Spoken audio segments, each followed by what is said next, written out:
So, this is episode 2 of the Natural Conversation interviews with basically just my friends, family, and acquaintances, and to kind of show all of the crazy perspectives I have on AI and just having those conversations with people that aren't kind of caught in the vacuum of just purely AI news, like the 8 to 12 hours a day of lectures and interviews and podcasts that I watch that some of the clips and the other videos come from. But just how those kind of ideas work in the real world with people of various political backgrounds and perspectives on AI and ideas about how that goes. So this is my dear friend Winter. Hello. I'm just an average person. I don't really know too much about this area, and my general area, not much. I went to college, but found it wasn't for me. Went for architecture. That was interesting, but nowadays I've just been working in a restaurant, trying to find what I really want to do, but especially with the knowledge that the mainstream really does know of just general AI, it's kind of a looming threat on the horizon, especially with jobs and stuff, because I also was trying to go down a path of IT work through the A plus CompTIA stuff, doing networking, working on computers, troubleshooting, stuff like that, but especially with just the exponential curve at which we are developing this technology and what this technology is capable of doing is mass computations and calculations, statistics, analytics, it's just taking over so much of that market, and even in the IT sector. So kind of a little added a bit to the existential dread of I'm 20, almost 26 this year, and living in the US is kind of a nightmare right now. So Yeah, I think one of the big things that I have noticed amongst my friends is just a general atmosphere of dread. Not a whole lot of tangible ideas about how exactly AI is going to progress or what exactly it's going to end up, but just an idea. People have heard that, the job market might be disrupted, not exactly no real idea of what types of jobs will be affected. mm-hmm. And a lot of people are like, oh, well, I guess I'll just go to college anyway. I know a lot of them that are like Hugh.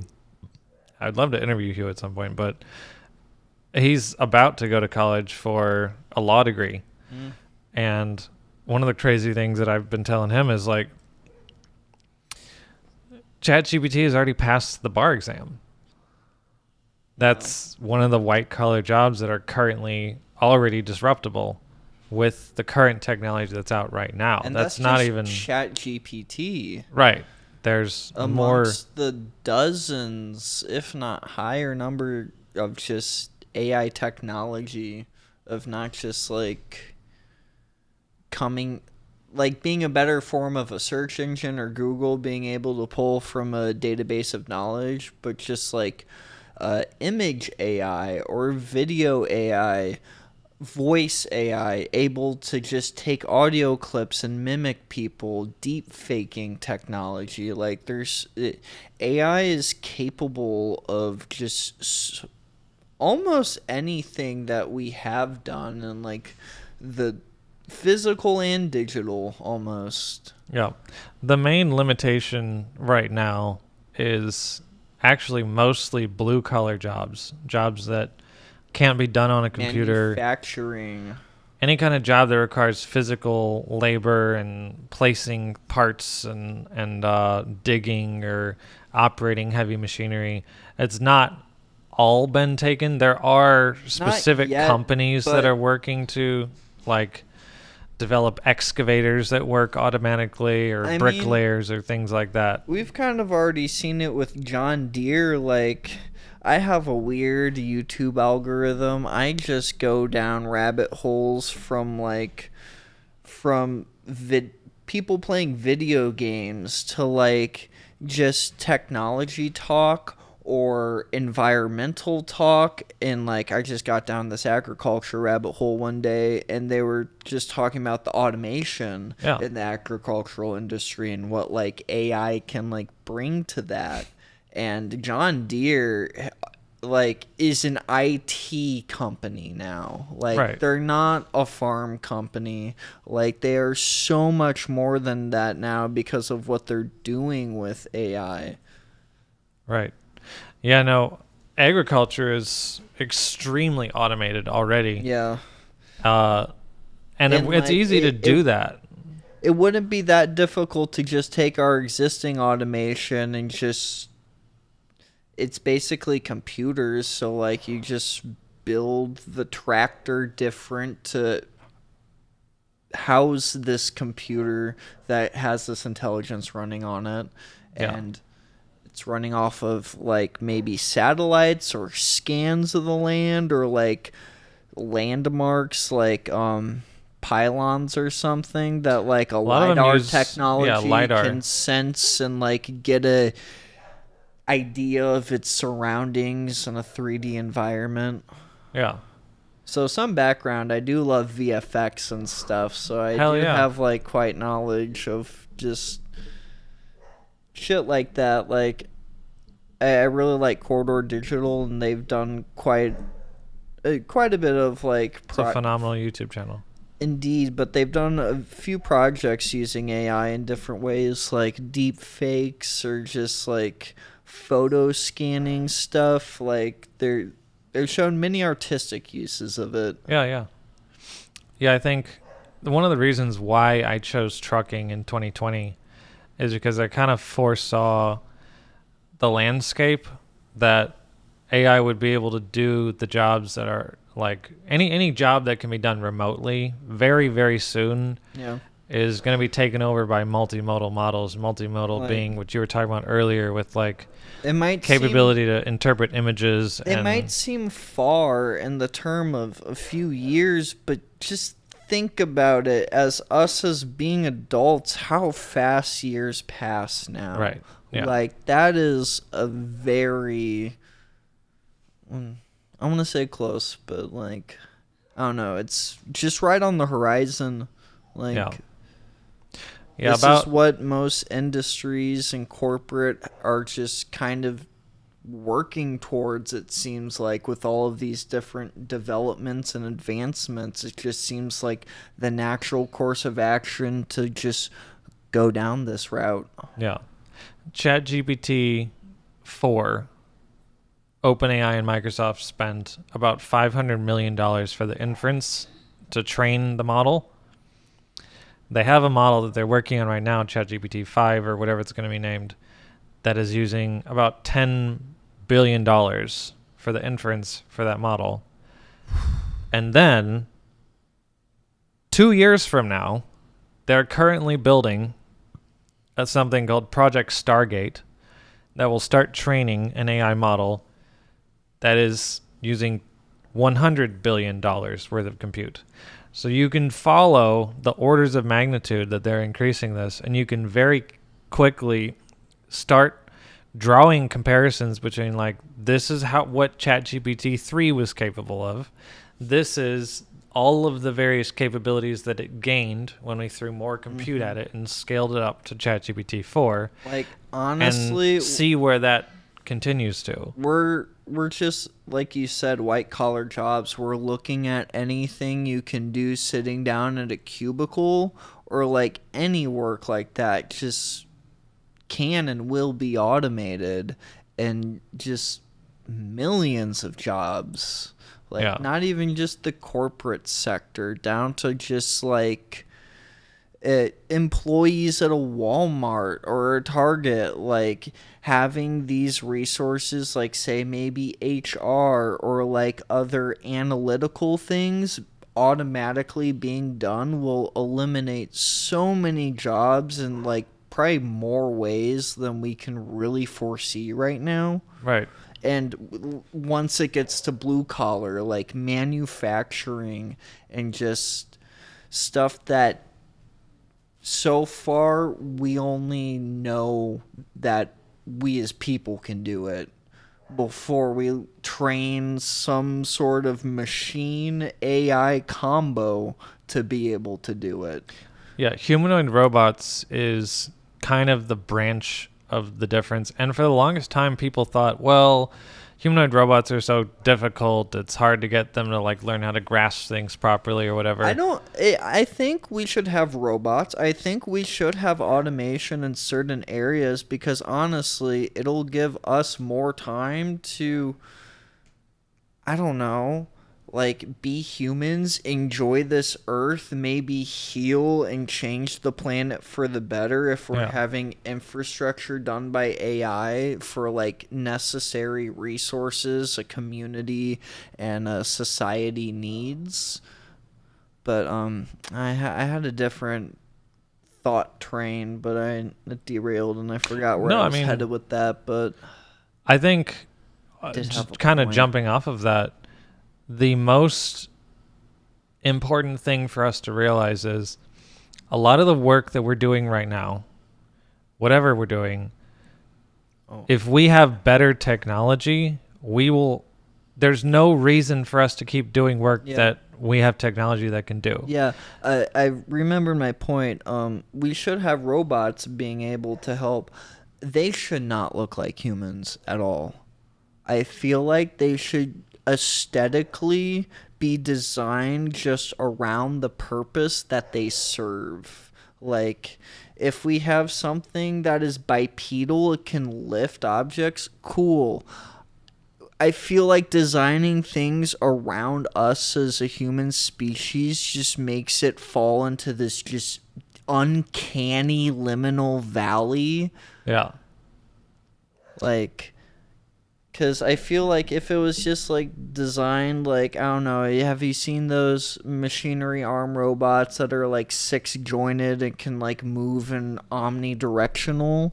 Like, I don't know, something like that. Like the ones currently employed in like Tesla factories. Yeah, and, yeah. A lot of or different like the ones that are manufacturing literally factories. used for a Universal ride in Orlando for the Harry Potter ride. Hell yeah.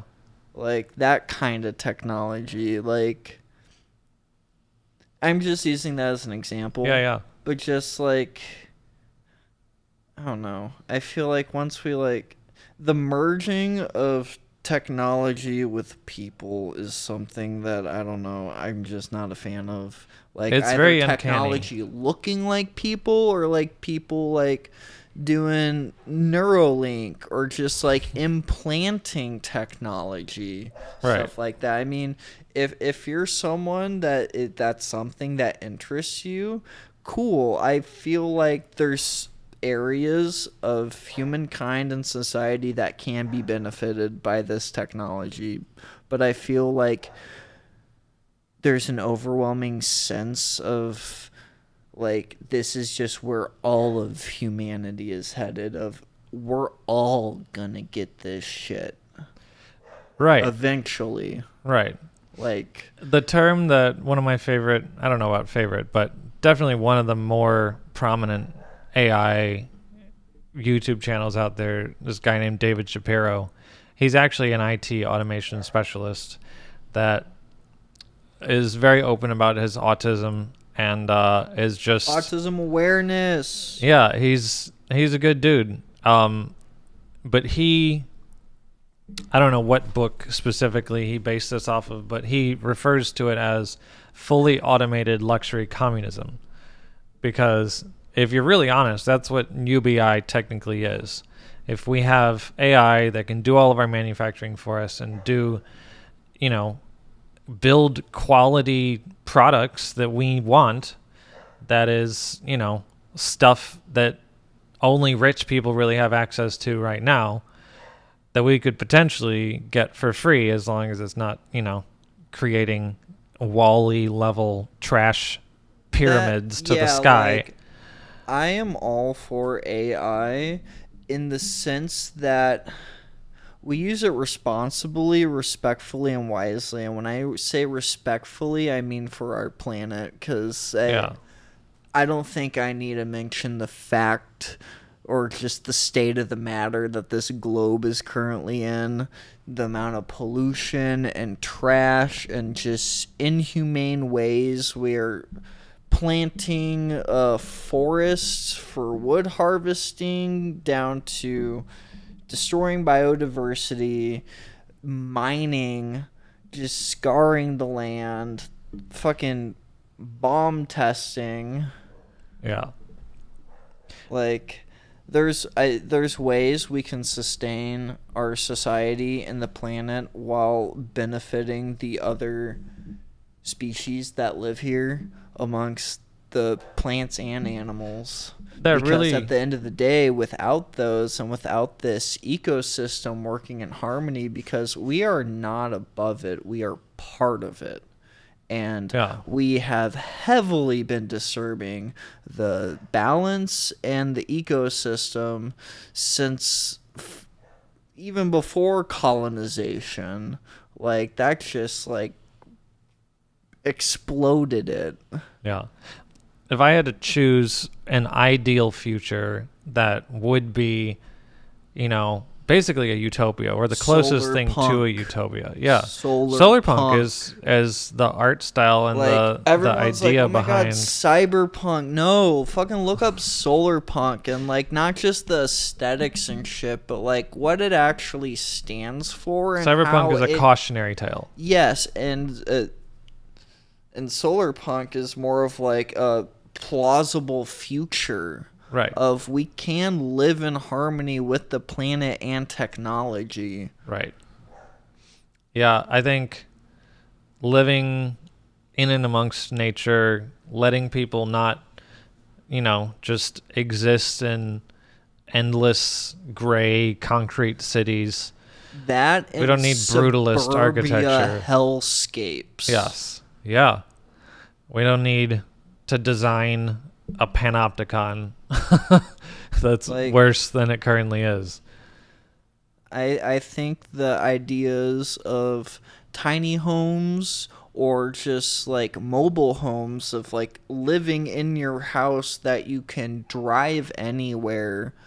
Yeah.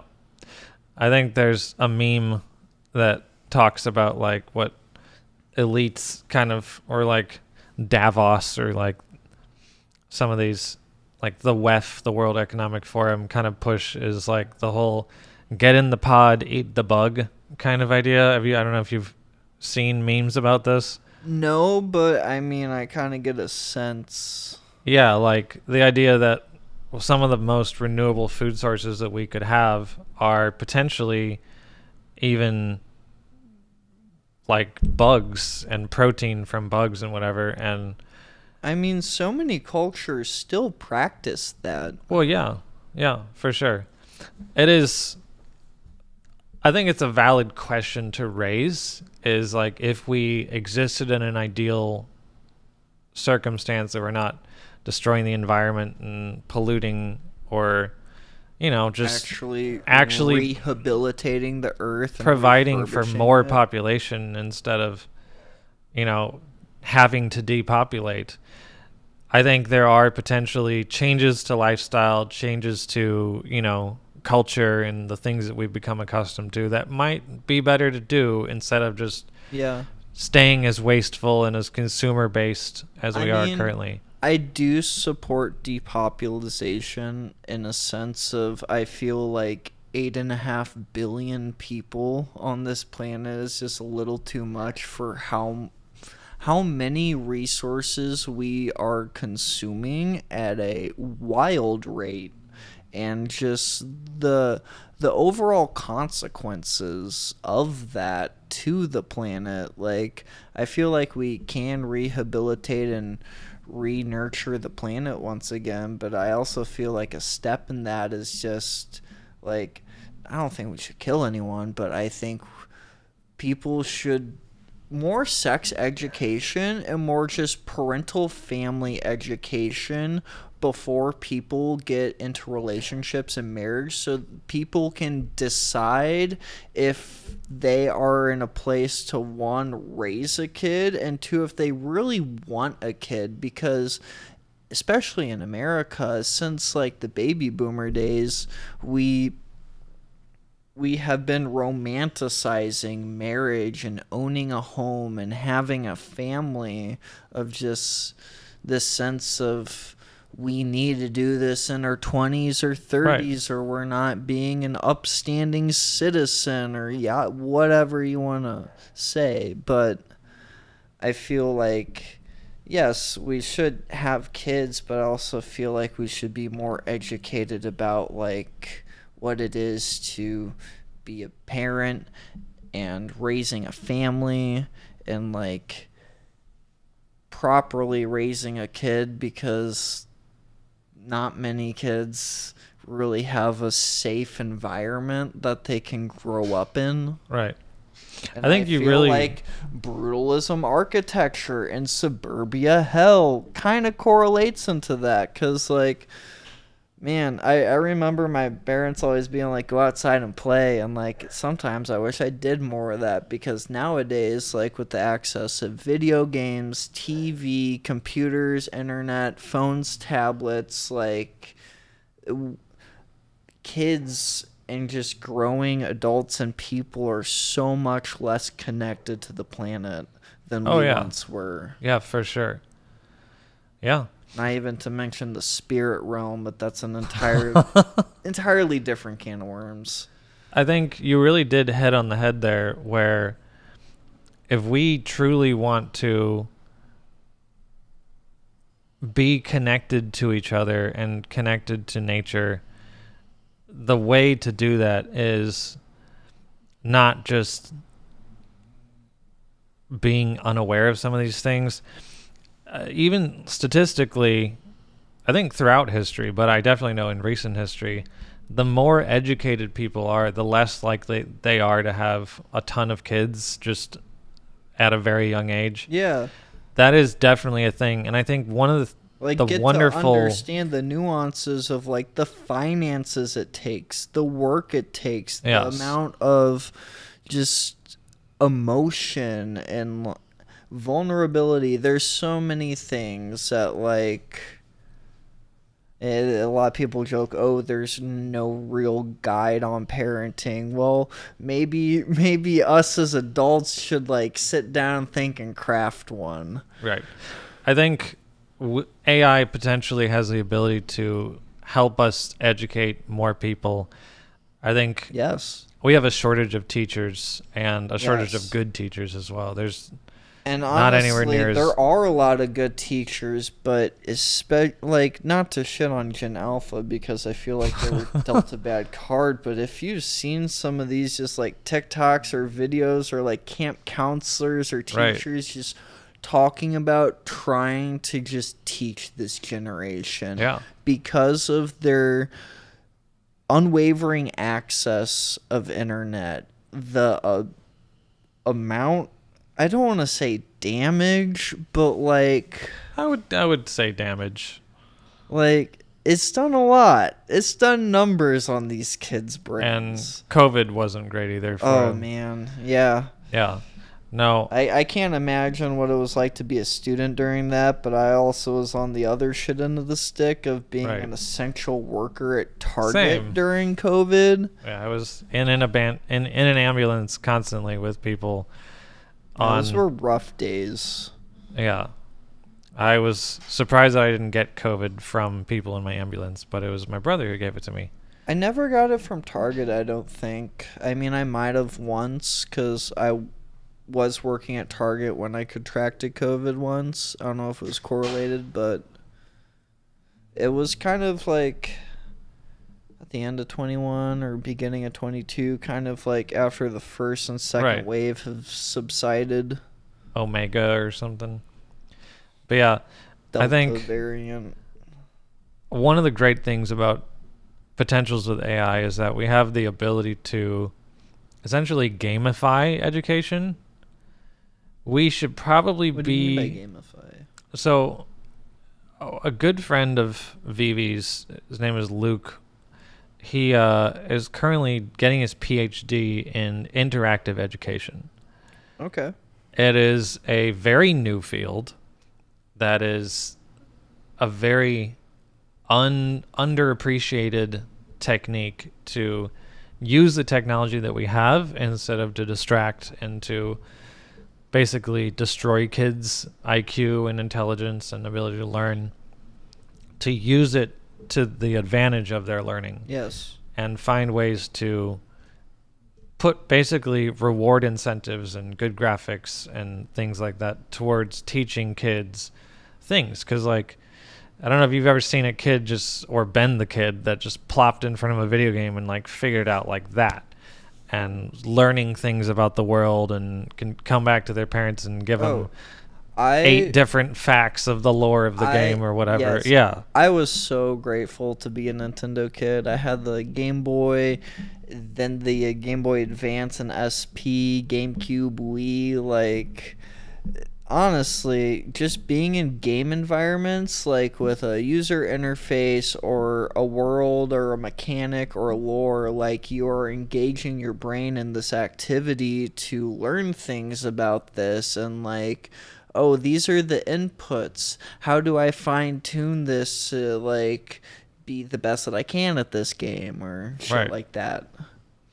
Yeah, there's so many things that we could use games for, especially if we have AI being able to make games way faster than we can with very expensive giant teams and hundreds of millions of dollars. There's a lot of games that are already using so many AI tools, from ray tracing to graphics and like lighting to water physics, just physics engines and shit like that. Like actually doing the mathematics of what actually having a gravity simulation and shit like that.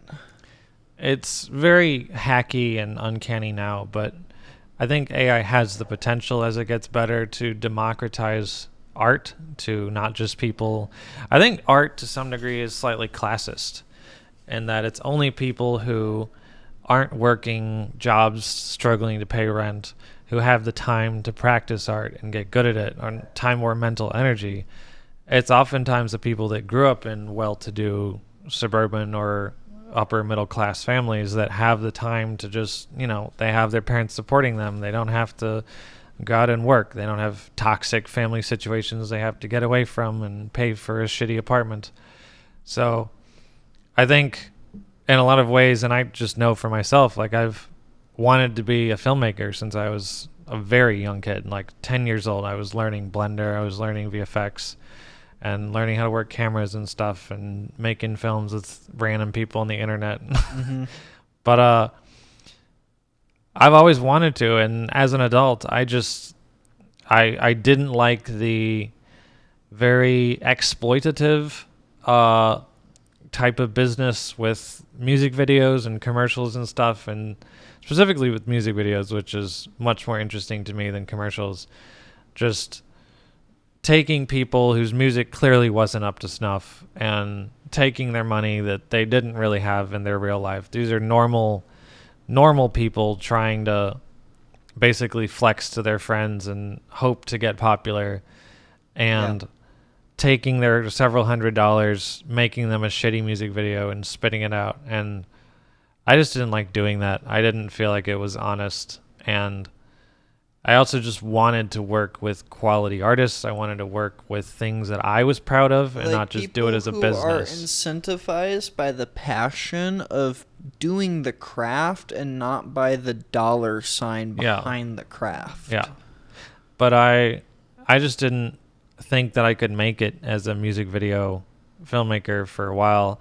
And I went to EMT school and became an EMT, and then I realized I wasn't making much money with that, and then I became a truck driver. So pretty much since not making music videos anymore, I've been just working and haven't had time or energy to do any of that. So in a way, really flex your creative muscles in that area besides just doing this podcast. Yeah. And even if I was working, even if I wasn't working, I had unlimited time. There's just so much that you can do as a one-person team without getting other people and having money to pay them so they have the time to work on your project or whatever. Yeah. So I think AI has the potential to democratize Yeah. art I mean, to some degree.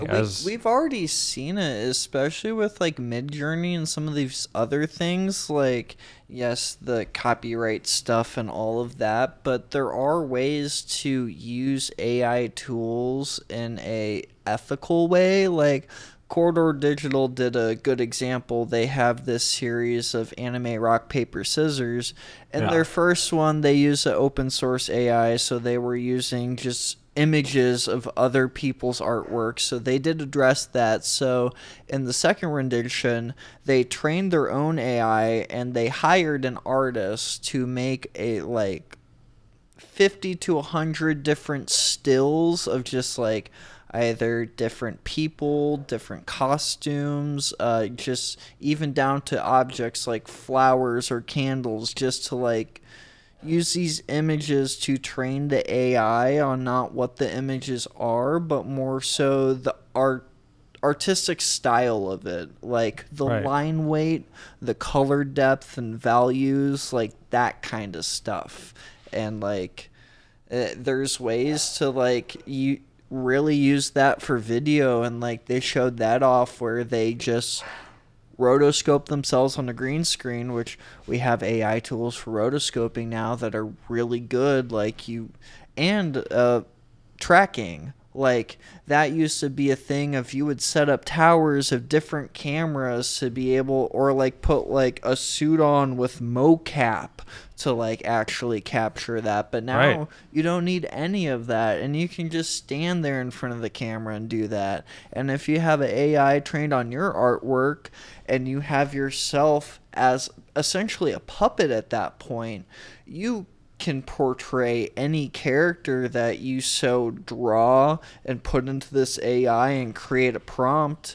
And if you put on a costume or something similar enough to like what you want the art to portray, you can create an entire world of characters, and you could portray a lot of the characters, or even just bring in your friends to just record like a 10-minute take or something during a hangout and just like make that into something. Like Yeah. there's so many, it's quite a faceted tool belt for There's so much that can be done to it. creativity and creation. One of the things, ironically, that bothers me the most about some of the artists' outcry, and even not just artists, but also the media that's kind of taken up the call about copyright issues, I think the thing that scares me about AI isn't the artistic parts of it. I mean, it's cool. It's almost like just an addendum, like a random thing that just kind of came along with it. Yeah. The main thing that scares me about AI is some of the trends that we already see with the 20-year director of the NSA, Rob Nakasone, essentially being hired on the board of OpenAI. Who is this guy? He was the director of the NSA.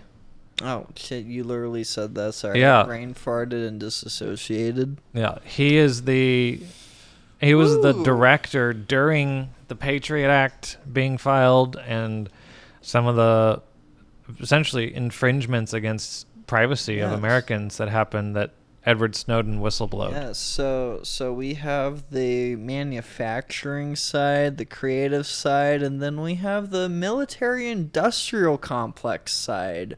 They're already of- getting involved. Well, and when I say Yeah. military-industrial complex, that includes like government, like Yeah. FBI, CIA. like- Complex. yes. It is complex. Yes. Yeah. The other interesting part of, like you said, the military-industrial complex is the fact that a lot of these companies, like the five big ones, like Boeing, Northrop Grumman, Lockheed Martin, General Dynamics, Raytheon, all of those big ones, they are mostly owned by BlackRock, State Street, and Vanguard, Yeah. these giant And it might not outright look like that if you like actually look at the company. Look at the people sitting in the CEO chairmans and like those tables, and Right. like what other tables they're Right. sitting at. You can't make a decision in the company of any of these defense corporations without first getting permission from the giant percentage of shares that are represented by representatives from BlackRock, State Street, and Vanguard. They're not really companies at this point or Yeah. corporations. It's a conglomerate because they're an oligarchy. Yeah, that's a better term. Yeah. Yeah. Plutocracy. Yes.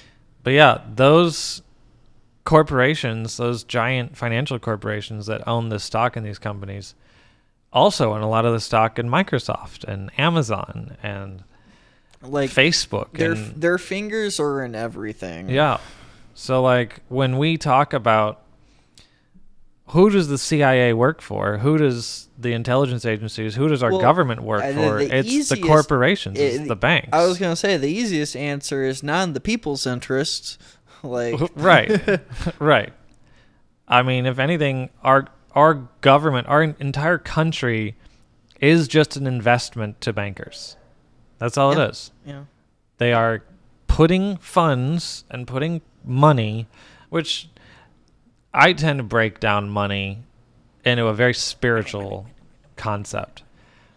To me, money is human effort plus time, with an emphasis on the fact that humans have very short lifespans. So Like we won't get that time back. It's a Exactly. sacrifice. It's a human sacrifice. It's just a drip in the bucket for the arrow of time. Yeah. And they're using that money to make it so they don't need humans anymore, essentially. And these giant corporations, they want the highest investment profit return. They're going to do anything they can to make sure that happens. And now they're working with They want big number to go up. yeah. Big, Stonks. When big number go up, I feel good. Yeah, yeah. Me when there's more views on this video. Make that happen. Serotonin happens. Hit the like button. Shameless plug. Yeah, but anytime that you have these kind of interests involved in technology, you have to wonder, what is their game plan? What is their 10-year plan? What is their 100-year plan? What exactly are they looking for? And I think The end goal Yeah, of things. the end goal is like you're harvesting making all these natural decisions resources. and doing all these things, but is there a bigger picture of all these correlating things? Right. Are they leading up to something? They're building AI primarily with our data. So Oh yeah, it's human all intelligence, human data is a computer huge part of it. browsing, phone history, conversations, web Everything. searches, The entire internet. just Yeah. every YouTube video that exists. Yeah. And they're using our time and sacrifice and effort. All of our humanity is being poured into these tools. And what do they actually want to control the most? It's natural resources. What do countries fight over? They fight over natural resources, oil, precious metals, lithium, all of these different things. But I water. feel like there's a new modern age one that came up because of technology and media. Human attention. Engagement. Yes. Yeah, that's the thing. That is another high value resource nowadays. That is. And that's part of the data flywheel. Mm-hmm. But I think space is the current most valuable location of natural resources that are to be gotten. Yes.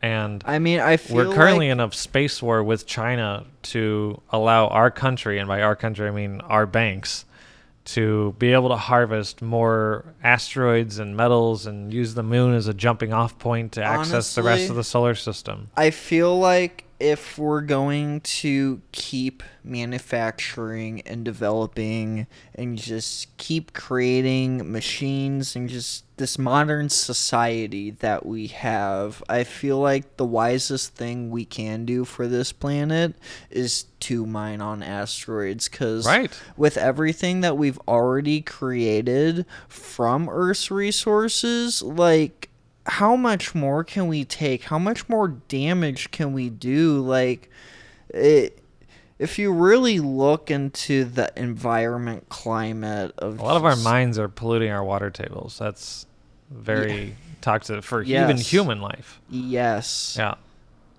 Like, there's A lot of our agriculture. so many factors of just our industrialization of the food market, the mining, forestry,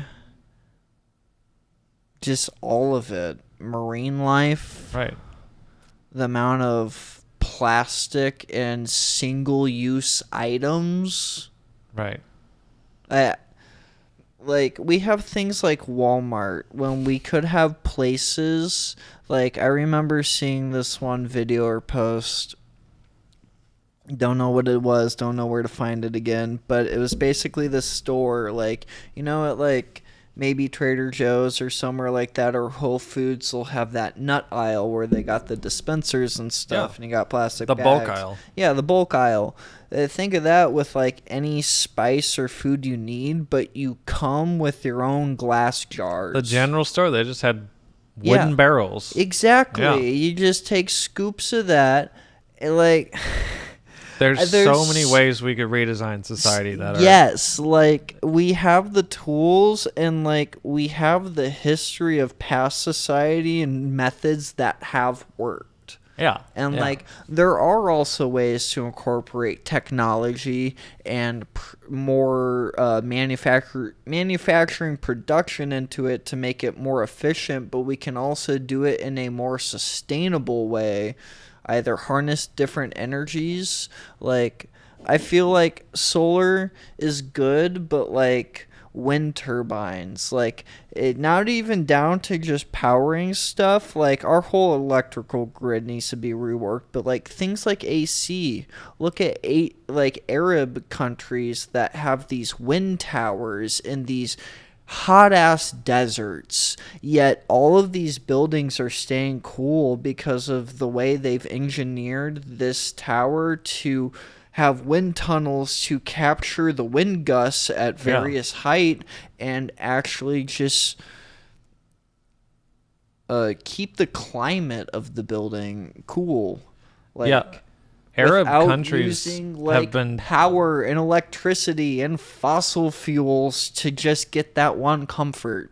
I forget exactly what the type of building is called. I saw something absolutely fascinated me, that there's a type of building they used to build somewhere in the Middle East a long, long time, like thousands of years ago, that had some kind of like spiral on the top that was like shaded or something, and it basically sucked cool air down. It just separated cool air. It's just like a siphon. And they literally could make ice yes, in the middle of the yes. Yeah, and it would Like, keep it cold for a long period of time. It's a we big don't have structure, technology but where like that. they're We don't making use the it. ice, they're like 10 feet underground Yeah. to like have the cool earth around them, but like they're harnessing the wind. We also could save so much energy by just not building buildings above ground. Yes. It's so easy. It's 50 something degrees, like 55 degrees year round, rain or shine, night or day. that, Yeah. or if you are going to build above ground, building techniques like earth ships, where Yeah. you're using recycled materials mixed with just the environment itself. Like, there's communities like in Arizona or like California in the deserts where, because of they're using like the clay mass, and like they'll put tires in the wall foundation between like all this other dirt and clay Right. to really make like an insulator. And and at the very end, it's kind of like a mound, and they have a tunnel, like just like one of those water pipes, or like water drain pipes, corrugated. That's the term I'm looking for. Yeah. That's like maybe 15 feet long in this earth. The earth gets cooled, so the wind coming through it is cooled, that goes into the building. There's so many things with infrastructure, just designing our societies, that could be better done. And I think Yes. AI has the ability to actually make that easier to totally redesign. I think it does, but also at the same time, it's just down to the fucking laws and regulations of this shit, because some of it is so strict for these businesses to survive, like the forestry and logging industry. Yes. Like if we reworked like the entire way that we approached just living homes, abodes, like down to like commerce, like places to shop at, just like the way we just built things in general. Like We can a lot of redesign the- cities in general. We could. Yeah. It's just that the status quo would disappear, and the bottom line and the margin does not like that, and neither does the stock market, because Yeah. those industries want to stay alive, because that's their life, that's their income.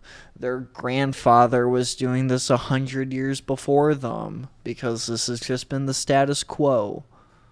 Speaking of grandfathers doing things a certain way, a lot of the rich people that are rich to this day, like even Bill Gates is an example, billionaires, their fathers were billionaires before Yeah. them. Oh, And their fathers it's all have nepotism. yeah, their fathers have imprinted, Like- still to this day, eugenics beliefs, basically. That's one of my main concerns, is sentiment among very powerful financial elites and tech elites that essentially, I don't think they talk about this anywhere that's not behind closed doors. Yeah, because if you Still a were conspiracy if you theory. were them, why would you broadcast it? Right. Ever since World War II, all of the elites stopped broadcasting their eugenics belief because it became unpopular to do so. But a lot of them, and I mean, listen, as an EMT, I have personally witnessed a lot of very strange anomalies of our medical system, where the state is paying for people born with genetic malfunctions to stay alive that has no quality of life whatsoever. These are tortured, barely They're any kind quality of in life a at all. living hell. Yeah, literally. The fact that genetic differences exist, that especially if you're thinking about society from a transhumanist perspective. Now, just to define that briefly for viewers that may not hear that all the time, transhumanism is kind of the belief, I think it's been around for a while, that we can augment our humanity, our biology, and either digitally transform our minds, and like with Neuralink you were talking about earlier. That's transhumanism. Yeah, or even extend our lifespan and use AI science to basically create longevity as long as we can do, even immortality potentially. That is finding ways to use technology to hack and augment our biology. And I think a lot of these elites are transhumanists. They're openly transhumanist. To think that those same elites would not be transhumanists when it comes to trying to genetically modify humans and create young new generations of essentially superhumans. If we have AI, and we've already designed this, Google specifically has come out in the past year with AI that can essentially totally redesign every single chemical compound that exists and create new elements. We have so much And it also, just prior to that, they created a software that can interpret the folding of proteins that we could have never dreamed of having. We can design new proteins. There's so many things that we can do with biology that we're just touching the tip of. Man, That humans really love to see Pandora's box and be like, what's inside? seriously, to assume that they don't want to redesign humans from the ground up and come out with the same way they come out with new generations of iPhone, come out with new generations of humans. They do. And they don't want the old ones around. They don't want limited, mentally ill, generationally traumatized people sitting there getting universal basic income and clogging the streets with Mountain Dew piss. And they don't want that. Yeah. They want something totally different. And I think it's time that has more of a space in just the discourse on this topic. Yeah. And realizing that the people that are currently in power don't have an incentive and they don't have a reason to give us universal basic income and fully automated luxury communism. They don't. They do want to redesign society in all of these great ways we're talking about, but they don't want us to be part of that. Yeah, it's not for us. Right. Yeah. It's never been. Yeah. It's never been for society or the benefit of the masses and the collective. It's about just the people holding the power. Yeah. It's very interesting to me to kind of what do any of your peers or any young people, is that a thing that's ever brought up, is like genetic transhumanism, genetic purging, any of that kind of stuff? One of my coworkers one night when she was really drunk, we kind of got into a talk and she mentioned that, and it was an interesting take. I heard her out and we talked about it. Her take was eugenics, but optional. Like, you can opt in for it. Say, like, you know the history of your bloodline and you know the disabilities you have, or just, like, this isn't what you want and you don't want other generations to have it, you could ethically just kill yourself. Or just not reproduce. Yeah. That was education. That was their argument. I was like, that okay, that's an interesting take. To some degree, and I know this is kind of like a stigmatized kind of red pill term, but the sexual marketplace does tend to take care of that to some degree. But I think one of the impressions among elites is that because we have safety nets in our society, because we have things like social security and disability and some of these things, people that would otherwise evolutionarily have been selected against continue existing and continue breeding.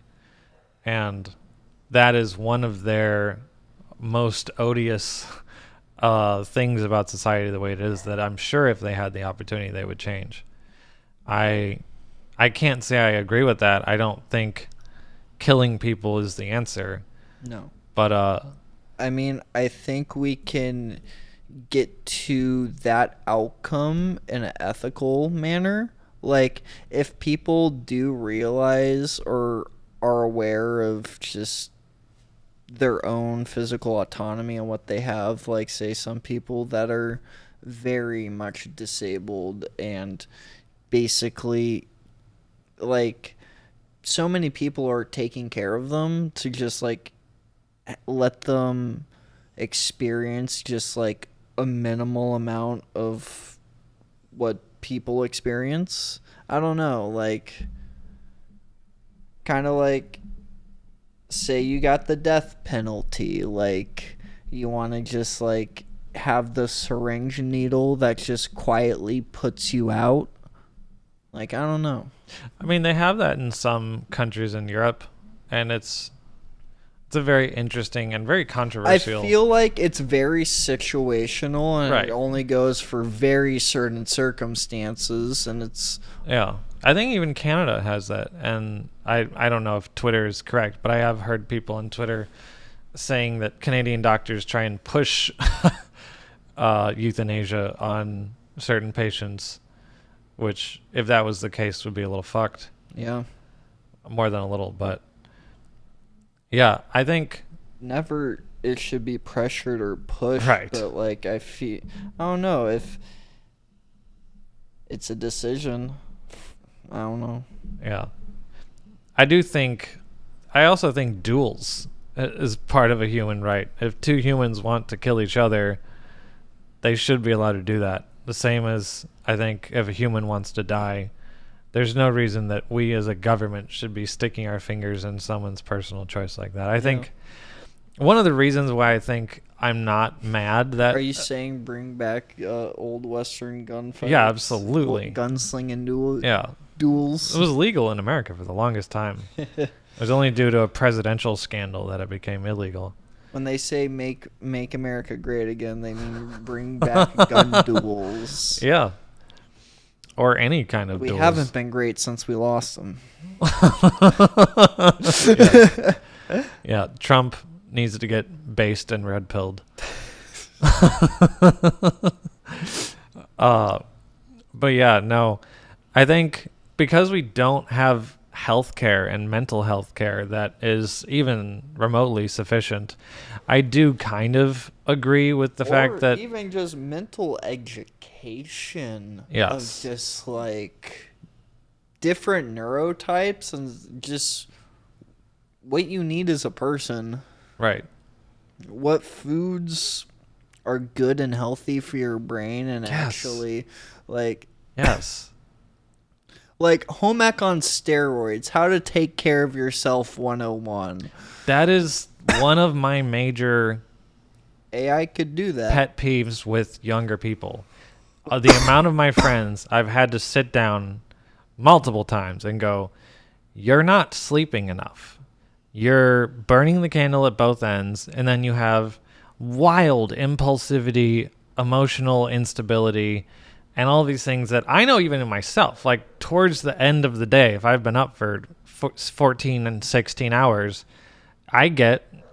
it's easier for me to like not have a filter, and it's even harder on the people that I'm in my relationship with, because I just say whatever's on my mind, and even crazy ass things. Deprivation. So these people are trying to cobble together healthy relationships, and then like sleeping 2 hours a night for weeks on end, and not Man, eating. I feel like all of these things this correlates should be educated. with just fucking working. Yeah. So many places, like one example, the VFX industry in Hollywood. People that are working jobs that are kind of requiring them to be on crunch time and do 60 plus hour weeks, where like they're put into a scenario where they realistically can't take care of themselves at that point, because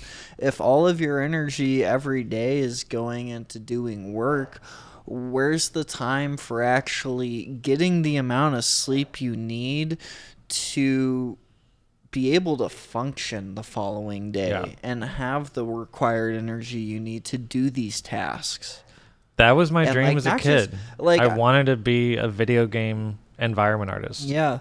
And I just read about exactly what you're talking about, and I was like, I'm just using fuck that no. as an example, but Yeah. like from VFX to the video gaming industry, or just down to even essential workers during COVID. And when I say that, like, so many people during that time were like, oh, we love our essential workers, but they're just mostly talking about like the healthcare workers in that field. Was Right. Yes, love them, they did a lot during that time, but when I say essential workers, I mean the people stocking your shelves and keeping you fed every day during this unknown hellscape of what is happening right now in reality. Yeah, it does shock me. Because, like, so many people in that field of essential worker, of, like, working stores like that, were putting in 50-hour plus weeks. Yeah. I was having a conversation with Venitria's aunt and uncle literally last night, just talking about, I feel like people talk about like simulation theory and like, you know, what if the world is simulated? There's plenty of reasons, and I think there's some very smart people that have basically come to the conclusion it's very likely, probabilistically, that if society develops technology that could allow us to simulate consciousness to the point where to that conscious person it's indistinguishable from reality, then that would indicate that across this very vast universe that there's more civilizations of life beyond us that probably have reached that level of technology, and they've created more versions of life that are simulated than that aren't simulated. And one of the main things that would indicate to us living in this reality that it's possible that we aren't real, that we are simulated, is the fact that we were born so close to this conglomerate climax hellscape that if you're actually looking at an actual historical like plot of like novelty and just like, yeah, I can see we're it in that at the sense. edge, we're at the brink. As different perspective, I'm quite a spiritualist, and like we have all the elements on earth, but one element that so many people have been disconnected from is spirit. And like you can really see, like, if you're like, oh, spirit, that just sounds like fantasy, mystical, magic nonsense. But if you look back at like indigenous cultures and communities, like, and what their take and knowledge of spirit, like, we really don't have any of that anymore. And like what you feel is like we're going to this point, I feel like it's kind of divine intervention. I feel like everything's been orchestrated to this point so that it can portray out at a singularity and then just go from there, as an example. Because like I don't, definitely in my soul, in the depths of my person, I have this overwhelming sense of we were born like at such an important time in history, because like we are witnessing like it feels like evolution, like, but not like evolution from like us evolving as species. I feel like we are, with our knowledge, capabilities, and understandings of our environment and the earth and space around us, but like evolving in a sense of what we're able to create.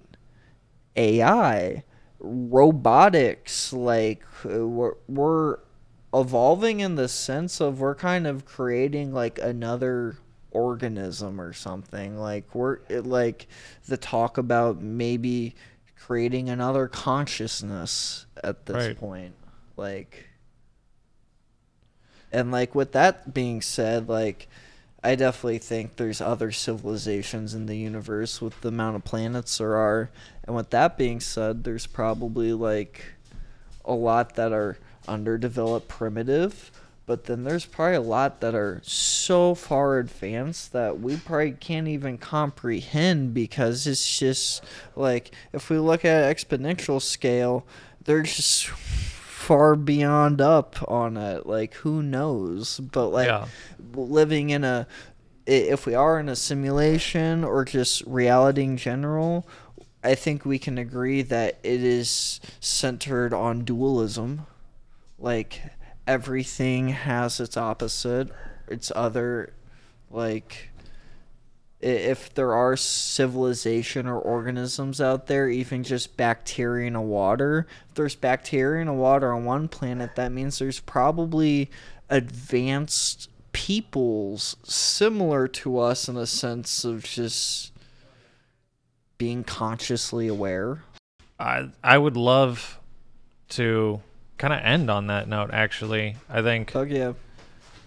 we need to find ways to deal with the climactic end of potentially society and each deal with that individually and find ways to give ourselves peace of mind and So to also find meaning Yeah, to in end this on crisis. that, the best way I found of anything like that, of especially being in dualism, just harnessing both sides, not leaning to one or the other, but embodying both and like seeing what outcomes of both things could be, implying that knowledge and transmuting it into something else. And I use that from experience of just doing that with like anything in my life. You could do it with a mindset, with tasks, with objects, videos you watch, yada yada yada.